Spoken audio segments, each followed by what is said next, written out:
Welcome to the analysis of structures lecture series. This lecture is all about 3-hinge arches, and today we'll determine the normal thrust, shear force and bending moment in a 3-hinge arch. So some of the terminologies that are commonly related to arches are springing. So springing is nothing but the supporting structure. So this is the springing of a arch. So these are the springing. So crown is the highest point. So the highest point on an arch is called the crown, and soffit is this curvature, under curvature of the arch is called soffit. Rise is the vertical distance from the support to the topmost point or the crown of the, and span is support to support distance. This is a 2-hinge arch, this is a 3-hinge arch, and this is fixed arch.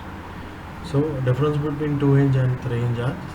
3-hinge arch are statically determinate, and in 3-hinge arches there is no additional stresses due to change in temperature or because of increase in temperature. 3-hinge arches are easy to analyze, and there is no stress due to support sinking also.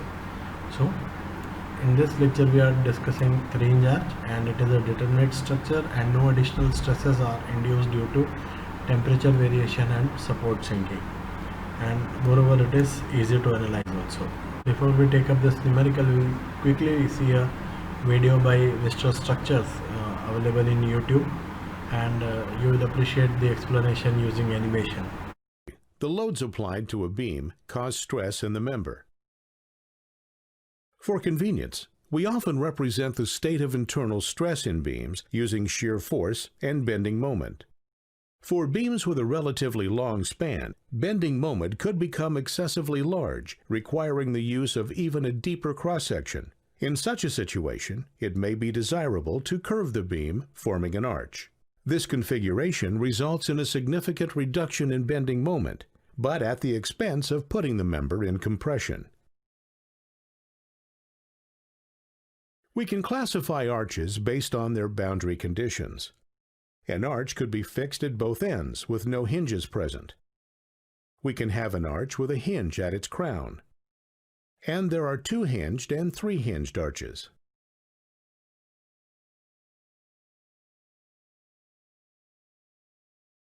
The degree of indeterminacy of these arch types varies from 3 to 0.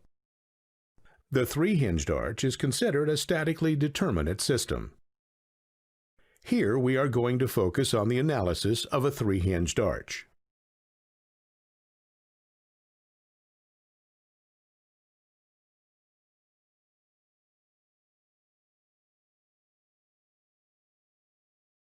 Here are the relevant dimensions of the structure. In this scenario, moving loads are transmitted from the bridge deck to the supporting arch through 4 vertical posts. At any point in time, one or more posts may be involved in transferring the loads to the supporting substructure. For example, when 2 vehicles are on the bridge at the same time and they are positioned this way, then their loads are exerted on the arch at these 2 points. In order to analyze such a structure, we need to be able to define its shape using a mathematical function, often either as a circle or as a parabola.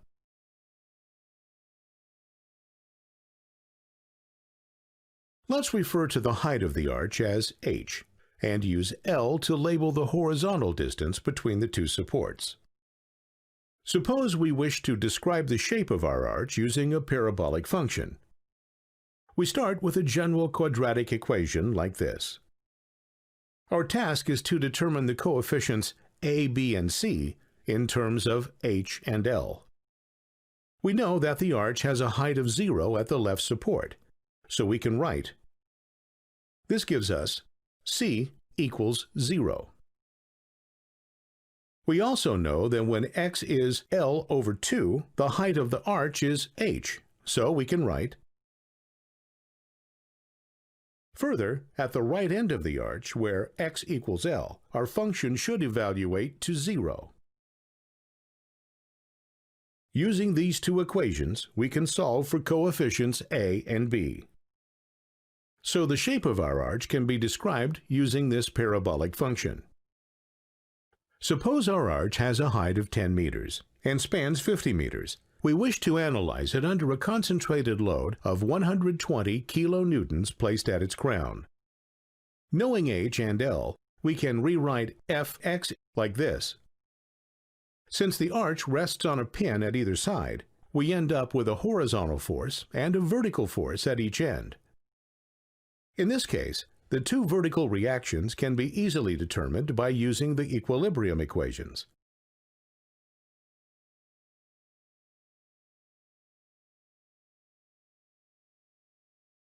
To determine the horizontal reactions, let's separate the left and the right halves of the arch like this. Since bending moment at a hinge is 0, we end up with only two unknown forces at each cut point. Further, due to symmetry, we have the identical forces at the right and left cuts.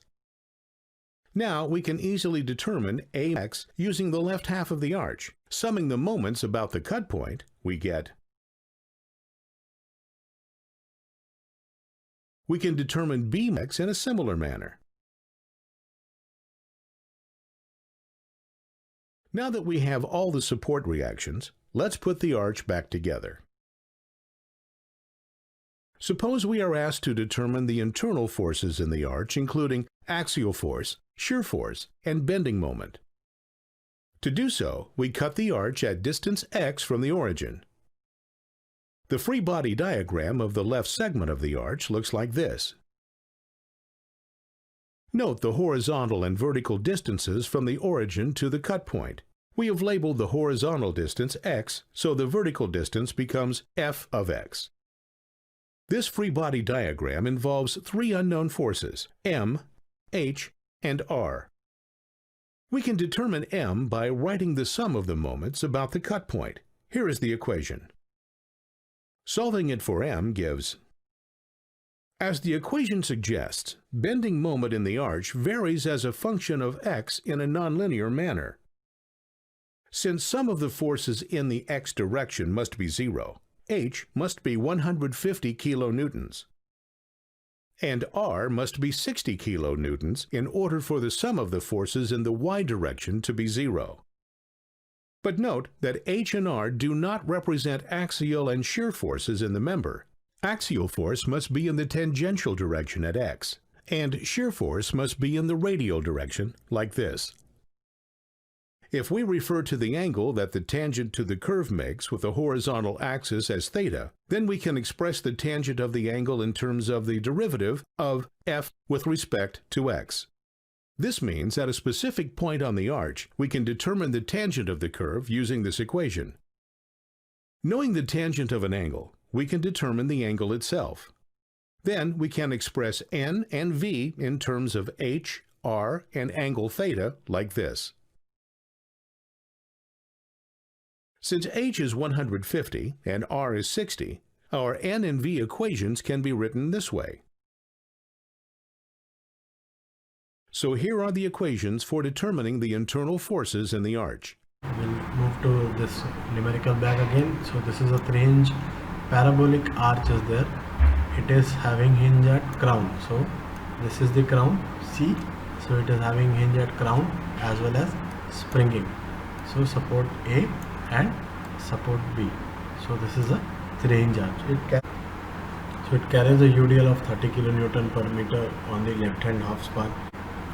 We have to calculate the resultant at the hinges, the normal thrust, radial shear and bending moment at 5 meters from either support. From both the supports at a distance of 5 meters from either support, we have to calculate this stresses, internal stresses. So this is the first diagram and we have to calculate the reaction first. So we'll use the equations of equilibrium, that is sigma fx is equal to 0.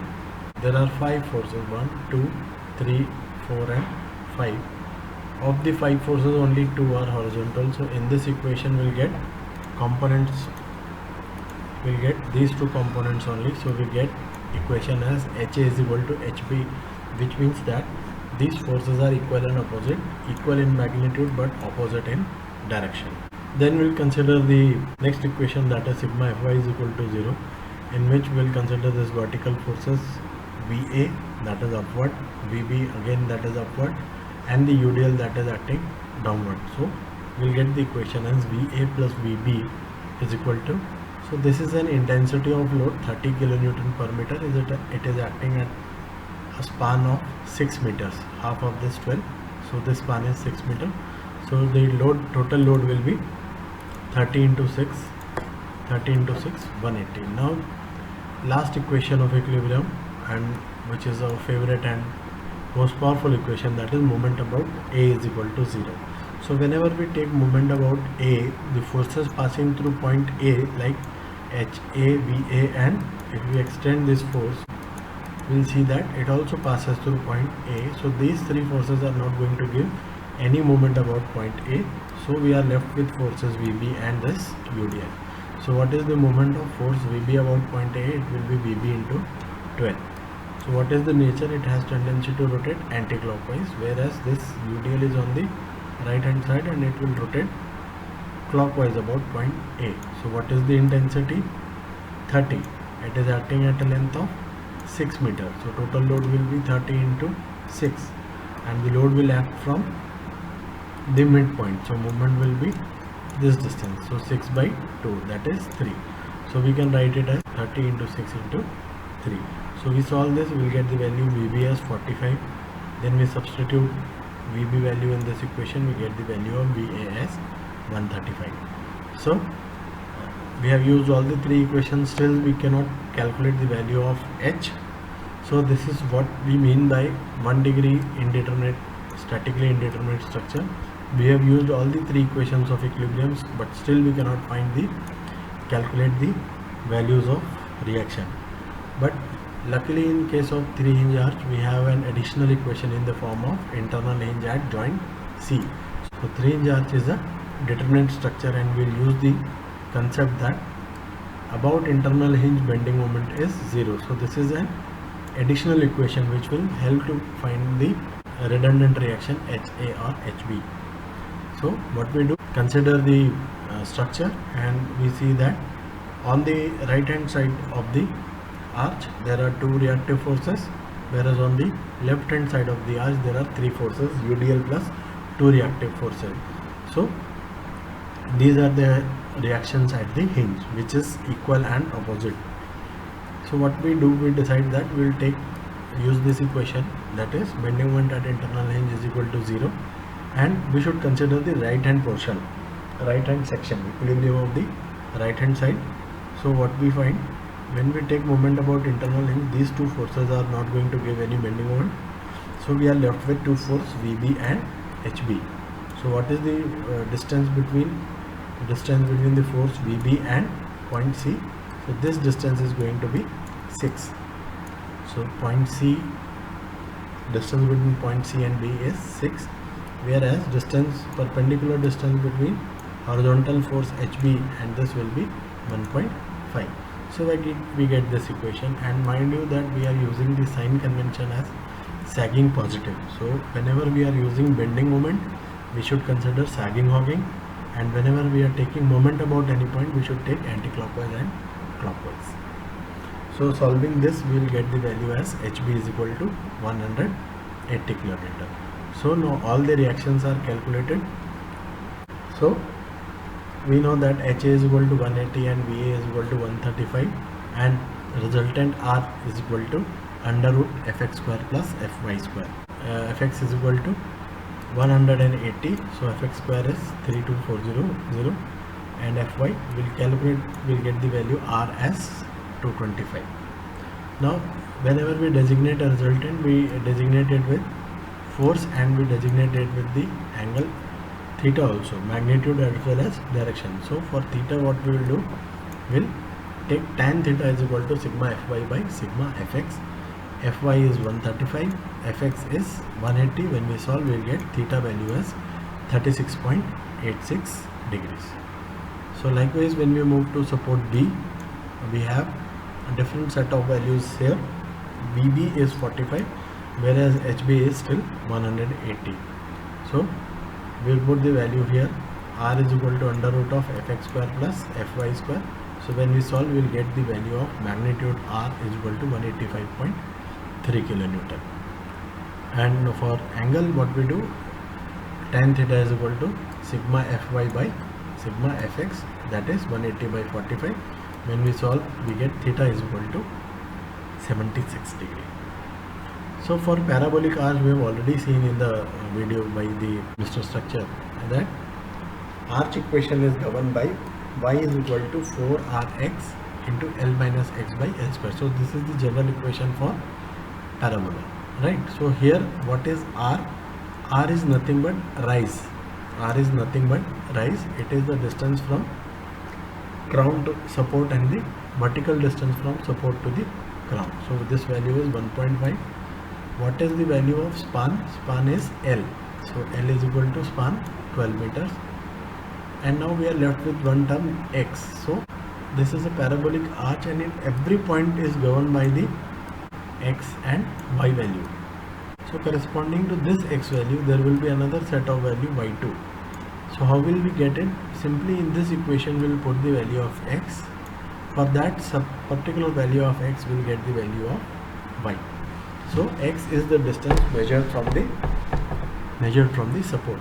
And how we calculate the slope of this arch? Simply differentiate this.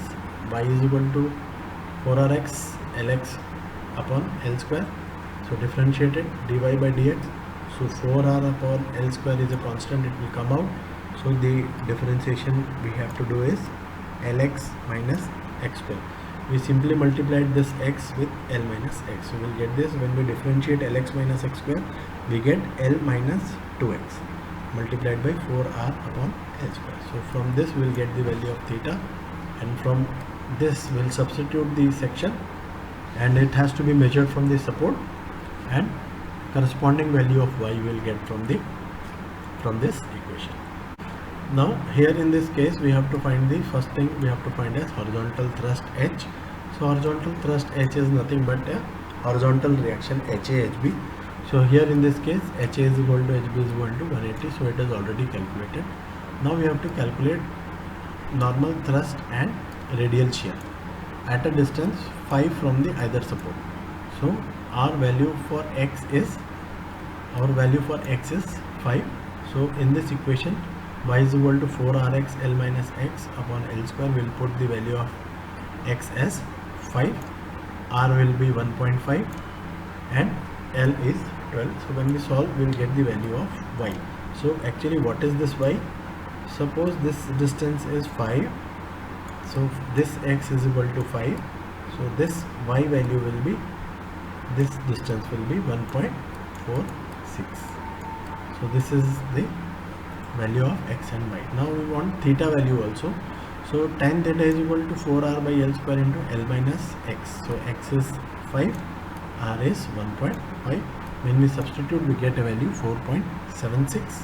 We have already calculated horizontal thrust. Now we are calculating radial shear F and normal thrust N. So this is the section where we have to find these two values. So we know that normal thrust N is equal to V sin theta plus H cos theta. V sin theta plus H cos theta. Theta value we have already calculated. H value is nothing but the horizontal thrust. So it is 180 kilonewton. Horizontal thrust is 180 kilonewton. So only thing we need to find in this is V. So what is V? V is the shear force at the section. So this is our observer, this is the section, and we will consider for this case we will consider the forces on the left hand side. We can consider the forces on the right hand side also, but on the left hand side we will consider these forces. So there are only two forces, VA and this UDL. So as per our sign convention, right up negative, left down is negative. So what we find that UDL is on the left of the section and it is acting downward.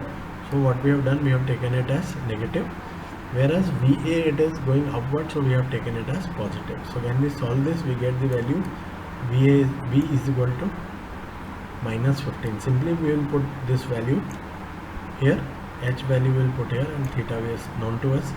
So we will get the value of normal thrust N. Now we have to calculate the radial shear. So radial shear F is equal to B cos theta minus H sin theta. All the terms are known. Theta is known to us, 4.76. H value is horizontal thrust is also known to us, 180, and B value is, here we calculated it is as minus 15. So likewise we will calculate the radial shear and normal thrust. So now we will calculate the bending moment at the section. So suppose the section is here and we will consider the forces on the left hand side. So how many forces are there on the left hand side? This is a UDL, this is horizontal reaction, and this is vertical reaction, and this distance is suppose x. So first force is, we will take 135 into x. So this perpendicular distance is x. What is the other load we are considering? We are considering UDL. So what will be the intensity of load? Intensity is 30, length is 5. So we can write as 30 into x by 2. So in short, we can write the general equation as VA minus x minus 30x square by 2. One more term is there. So this is the term h, and what is the perpendicular distance? Perpendicular distance is y. So this minus hy is very helpful in reducing the bending moment at any section. So this is our bending moment equation, and we know that value of x is, we have taken as 5, value of y is 1.46 as we have already calculated, VA is 135, and value of h is 180. So now we'll calculate the bending moment at the other side of the arc, other side of the hinge. So now the section is at a distance 7 meters from left support, or else we can say that it is 5 meters from the support B. So this time it is better if the observer is here, we will find that on the right hand side there are only two forces. So what is the moment of this force? So it will be VA into suppose x, sorry, VB into x. So we will write it as positive VB into x, and this force is having tendency to rotate like this, and it is hoggy. So we'll keep this distance as y, which is equal to 1.46. So when we put this equation, this is the general equation, VB into x minus h into y, at this is the value of bending moment at 7 meters from left support or 5 meters from the right support, bending moment at the required section. This is problem 2. This is a homework assignment for you. What you do, you are required to find the reactions BA, BB, HA, HB. Try to find bending moment at any section X. Try to find a bending moment equation at any X, section X. So it will be nothing but VA into X minus H into Y minus WX square by 2. So this is the general bending moment equation at any section X, and let's see what you get, because we have to show that bending moment in a parabolic arch throughout the span will be 0. So this value should eventually come out to be 0. So find the value of HA and BA and solve this equation. You might get this value as 0.